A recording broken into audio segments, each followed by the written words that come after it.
अनंत चतुर्दशी व्रत कथा। जय श्री कृष्णा, राधे राधे।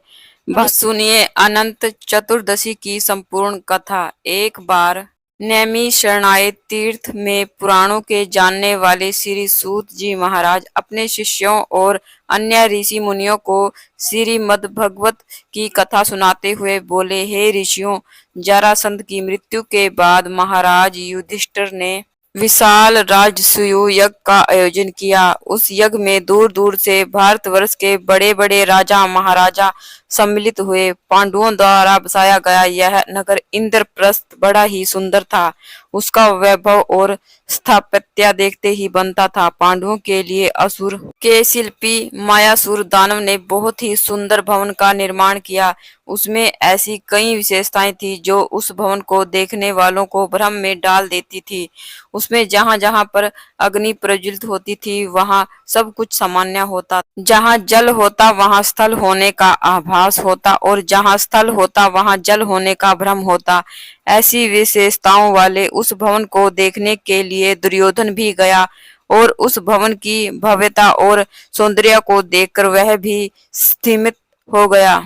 एक स्थान था जहां पर जल था परंतु स्थल होने का आभास हो रहा था। दुर्योधन वहां गया तो वह जल में गिर पड़ा। उसे ऐसी अवस्था में देखकर द्रौपदी को हंसी आ गई और उसने दुर्योधन को अंधे का पुत्र अंधा कहकर उसका अपमान कर दिया। इस अपमान से दुर्योधन तिलमिला उठा। उसने पांडवों और द्रौपदी को अपमानित करना और उनसे उनका राज्य छीनने की इच्छा से उन्हें चौसर खेलने को निमंत्रण दिया। उस चौसर के खेल में कपट द्वारा पांडवों का राज्य छीनकर उन्हें दास बना लिया और महारानी द्रौपदी को जीतकर उन्हें दासी कहकर अपमानित किया और उनके चीर हरण का प्रयास किया। उस समय द्रौपदी के सम्मान की रक्षा स्वयं भगवान श्री कृष्ण ने की थी। उसके बाद पांडवों को 12 वर्ष का वनवास और 1 वर्ष के अज्ञातवास का प्रण निभाने के लिए कहा गया।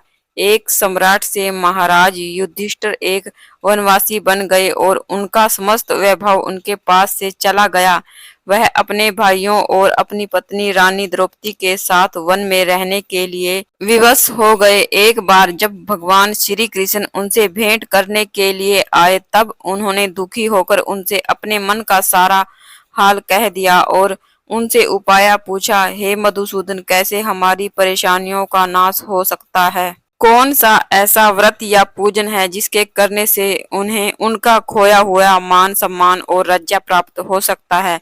तब भगवान श्री कृष्ण ने उन्हें अनंत चतुर्दशी के व्रत का विधान सुनाया। भगवान श्री कृष्ण कहने लगे कि हे धर्मराज, अनंत भगवान का व्रत और पूजन करने से आपकी समस्त परेशानियां और दुखों का नाश हो जाएगा और जो कुछ भी आपने खोया है वह पुनः आपको प्राप्त हो जाएगा और आपकी सभी मनोकामनाएं भी पूर्ण होंगी। ऐसा कहकर भगवान श्री कृष्ण ने उन्हें अनंत चतुर्दशी के व्रत की विधि बताकर उसकी कथा सुनाई। कथा के अनुसार अति प्राचीन काल में सतयुग के समय में एक ब्राह्मण हुआ करता था। उसका नाम था सुमत। उसका विवाह वशिष्ठ गोत्र में उत्पन्न हुई भृगु ऋषि की सुंदर कन्या से हुआ और विवाह के बाद उनके यहाँ उत्तम गुणों वाली कन्या का जन्म हुआ जिसका नाम उन्होंने सुशीला रखा। सुशीला की अल्प आयु में ही उसकी मां का स्वर्गवास हो गया। तब उसके पिता सुमंत का दूसरा विवाह कर्कशा नाम की कन्या से हो गया। कर्कशा अपने स्वभाव के अनुसार ही बहुत दुष्ट और कर्कश थी। वह सुशीला के प्रति द्वेष पूर्ण भाव रखती थी, कभी उससे प्रेम नहीं करती और अपने पति से भी प्रतिदिन झगड़ा किया करती थी। समय के साथ साथ सुशीला की आयु भी बढ़ती गई और वह विवाह के योग्य हो गई। उसके रूप और गुणों की चर्चा सुनकर वेदों के ज्ञाता मुनियों में श्रेष्ठ कौंडिल्य ऋषि सुमंत के पास सुशीला से विवाह की इच्छा लेकर आए। कौंडिल्य ऋषि ने सुमंत से उसकी पुत्री सुशीला का विवाह उसके साथ करने के लिए कह दिया। सुमंत ने खुशी के साथ अपनी पुत्री का विवाह कौंडिल्य ऋषि के साथ कर दिया। अपनी पुत्री को विदा करते समय उसे कुछ देने की इच्छा से सुमंत अपनी पत्नी कर्कशा से कहने लगा तो उसने घर के सारे पुराने सामान और बारात के खाने के लिए, रास्ते के भोजन के लिए रात का बचा हुआ भोजन बांध दिया। यह सब सुशीला ने देख लिया। यह देखकर उसे बहुत दुख हुआ। उसे लगा कि जब उसके ससुराल वालों को यह सब पता चलेगा तो उसका कितना अपमान करेंगे, उसे उनका तिरस्कार भी सहना पड़ेगा। यह सोचकर उसके मन में आत्महत्या का विचार आया। जब मार्ग में एक नदी के किनारे रुके तो सुशीला नदी में डूबकर आत्महत्या के विचार से वहां पहुंच गई। वह जब वहां पहुंची तो उसने देखा कि नदी के किनारे बहुत सी स्त्रियां कोई पूजन कर रही हैं। सुशीला ने उन स्त्रियों से पूछा कि आप लोग यह क्या कर रही हो। तब उन्होंने बताया कि आज अनंत चतुर्दशी है और हम सब अनंत भगवान का व्रत और पूजन कर रहे हैं। इस पूजन को करने से सभी मनोकामनाएं पूर्ण हो जाती हैं। तब सुशीला ने उनसे अनंत चतुर्दशी के व्रत और पूजन की विधि पूछी। तब एक स्त्री ने उसे बताया कि हे सुशीला, यह अनंत चतुर्दशी का व्रत है और इसमें भगवान विष्णु के अनंत स्वरूप का पूजन किया जाता है। पूजन के बाद 14 गांठों वाला धागा शुद्ध करके स्त्रियां अपने बाएं हाथ में और पुरुष अपने दाएं हाथ पर बांधते हैं। इस धागे को बांधते समय अनंत भगवान से प्रार्थना करें कि हे अनंत देव, आप इस संसार रूपी सागर से मुझे पार लगाओ, मेरा उद्धार करो और आपको मेरा बारंबार प्रणाम है। फिर इस कामना के साथ इस अनंत सूत्र को अपने हाथ में बांधे और अनंत भगवान का ध्यान करें। तब सुशीला ने वही व्रत का संकल्प किया और पूजन करके अपनी बाईं बाह पर 14 गांठों वाला एक सूत्र बांध लिया और अनंत भगवान से प्रार्थना की कि हे प्रभु, आप तो सब कुछ जानते हैं। आज मेरे ससुराल वालों के सामने मेरी और मेरे पिता की लाज रखना।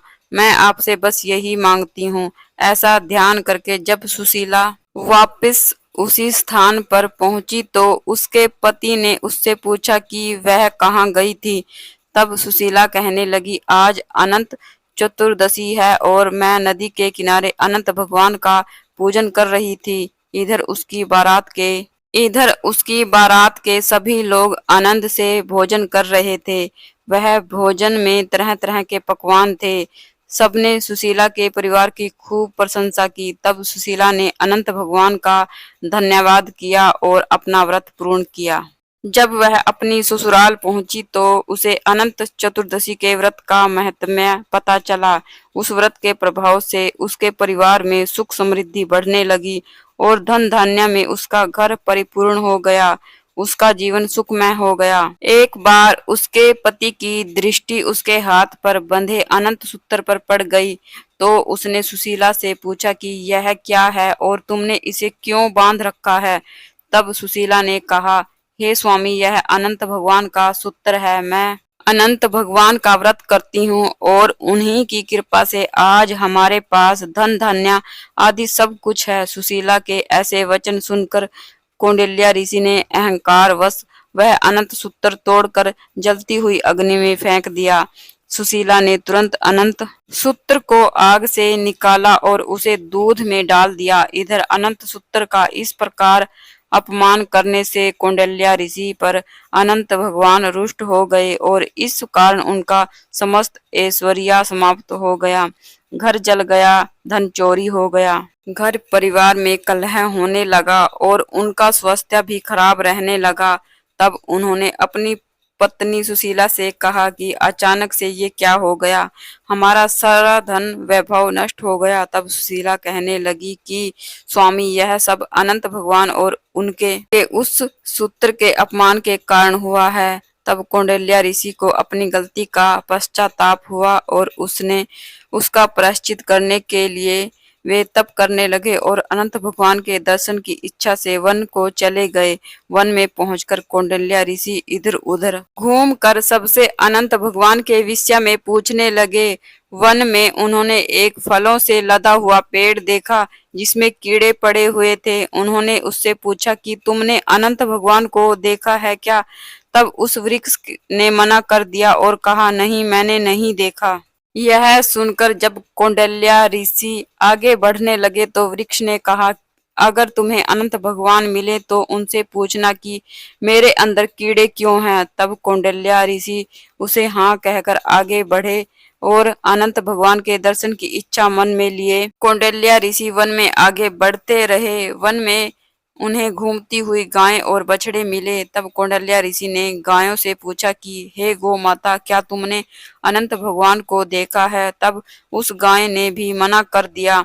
आगे कौंडिल्य ऋषि को एक बैल मिला, उससे भी उन्होंने वही प्रश्न किया तो उस बैल ने भी मना कर दिया। उसके आगे उन्हें दो स्त्रियां मिली, उनसे भी उन्होंने वही सवाल किया, उन्होंने भी वही उत्तर दिया जो बाकी सबने दिया था। इस प्रकार कौंडिल्य ऋषि वन में आगे बढ़ते रहे और उन्हें जो भी मिलता उससे वह यही प्रश्न पूछते कि क्या आपने अनंत भगवान को देखा है? परंतु किसी से भी संतोषजनक उत्तर ना पाकर वे बड़े दुखी हुए और उन्होंने अपने प्राण त्यागने का निश्चय कर लिया। जब उन्होंने आत्महत्या का प्रयास किया तभी अनंत भगवान एक ब्राह्मण के रूप में प्रकट हो गए और कौंडिल्य ऋषि को लेकर एक गुफा के अंदर चले गए। उस गुफा के अंदर कौंडिल्य ऋषि को बहुत सुंदर लोक दिखाई दिया। वहां पर चारों ओर एक दिव्य प्रकाश फैला हुआ था। वहां पर सभी लोग प्रसन्न थे। वहीं पर उन्हें अनंत भगवान के विश्व रूप के दर्शन हुए। एक दिव्य सिंहासन पर अनंत भगवान शंख चक्र गदा पद्म लिए गरुड़ के साथ विद्यमान थे। भगवान के विराट रूप को देखकर कौंडिल्य ऋषि ने उनकी स्तुति की और अपनी गलतियों के लिए उनसे क्षमा मांगी। कौंडिल्य ऋषि के भक्ति युक्त वचन सुनकर अनंत भगवान ने उनसे कहा, हे कौंडिल्य, तुम किस इच्छा से मुझे खोज रहे थे? तुम भय मुक्त होकर मुझसे अपने मन की बात कहो।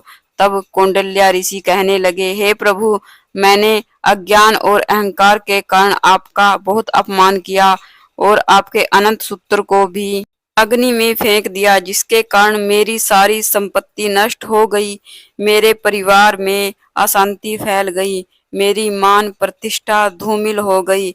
मैं अब अपनी गलती की क्षमा प्रार्थना लेकर आपके दर्शन के लिए यहाँ आया हूँ। आपके दिव्य स्वरूप के दर्शन पाकर मेरा जीवन धन्य हो गया। हे प्रभु, मैं आपसे अपने अपराध के लिए क्षमा मांगता हूँ और मेरे जीवन में सब कुछ पहले जैसा कैसे होगा, इसका उपाय भी आप कृपया करके बताइए। तब अनंत भगवान को उस पर दया आ गई और उन्होंने कहा, हे कौंडिल्य, तुम अपने घर जाकर 14 वर्षों तक अनंत चतुर्दशी का व्रत और पूजन पूरी श्रद्धा और भक्ति के साथ करो। अपने दाएं हाथ में 14 गांठों युक्त अनंत सूत्र बांधना। ऐसा करने से तुम्हारे सभी कष्टों का नाश हो जाएगा और तुम्हारी सभी मनोकामनाएं पूर्ण हो जाएंगी। भगवान के ऐसे वचन सुनकर कौंडिल्य ऋषि को बहुत संतोष हुआ। तब उन्होंने अनंत भगवान से मार्ग में मिले वृक्ष द्वारा पूछे गए प्रश्न के विषय में पूछा। तब अनंत भगवान ने उसे बताया कि वह वृक्ष अपने पूर्व जन्म में एक विद्वान ब्राह्मण था, परंतु उसने विद्यार्थियों को शिक्षा न देकर जो पाप अर्जित किया था, उसी का परिणाम है कि उस फलदार वृक्ष पर फल तो आते हैं पर कीड़ों के कारण कोई उनका उपभोग नहीं करता। कौंडिल्य ऋषि के मन में वन में मिले हुए अन्य जीवों के विषय में भी जानने की इच्छा हुई। तब उन्होंने अनंत भगवान से उनके विषय में पूछा तो उन्होंने बताया कि वह दोनों पुष्करणी पूर्व जन्म में बहनें थी। उन्होंने तप या कोई पुण्य कर्म नहीं किया, ना ही किसी याचक को भिक्षा दी, ना ही कोई धर्म का कार्य किया, इसलिए परस्पर उन लहरें उनसे आकर टकराया करती हैं, परंतु जल वहां नहीं रुकता। अनंत भगवान ने आगे कहा कि वह गाय पृथ्वी है, वह बैल धर्म है, गधा क्रोध है, वह हाथी अहंकार है, वह गुफा संसार है और मैं अनंत हूँ। फिर कौंडिल्य ऋषि ने उन्हें प्रणाम करके अपने घर आकर अपनी पत्नी सहित 14 वर्षों तक अनंत चतुर्दशी के व्रत का पालन किया। अंत में अनंत भगवान की कृपा से जीवन के समस्त सुख भोग कर वह स्वर्ग लोक को चले गए। फिर भगवान कृष्ण ने धर्मराज युधिष्ठिर से कहा कि हे धर्मराज, अब आप भी इस व्रत का पालन करो। जैसे कौंडिल्य ऋषि और सुशीला की सभी मनोकामनाएं अनंत भगवान ने पूर्ण की थी, ठीक उसी प्रकार तुम्हारी भी सभी मनोकामनाएं पूर्ण होंगी। जो कुछ भी आपने खोया है वह सब कुछ आपको पुनः प्राप्त होगा। भगवान कृष्ण ने कहा, हे धर्मराज, अनंत चतुर्दशी का जो व्रत मैंने तुम्हें बताया, उस व्रत को करने से मनुष्य अपने सभी पापों से मुक्त होकर स्वर्ग लोक को जाता है। भगवान श्री कृष्ण के कहे अनुसार तब धर्मराज युधिष्ठिर ने भी अनंत चतुर्दशी का व्रत और पूजन किया। व्रत के प्रभाव से उनके सभी मनोरथ सिद्ध हो गए और महाभारत के युद्ध में जीतकर उन्हें उनका खोया हुआ यश, मान सम्मान और धन वैभव पुनः प्राप्त हो गया और मृत्यु के बाद उन्हें स्वर्ग लोक की प्राप्ति हुई। ये थी अनंत चतुर्दशी की व्रत कथा। ऐसी ही रोचक कथाओं सुनने के लिए मेरे चैनल को सब्सक्राइब कीजिए और वीडियो को लाइक कीजिए। कमेंट में विष्णु भगवान और माता लक्ष्मी की जय जरूर लिखें।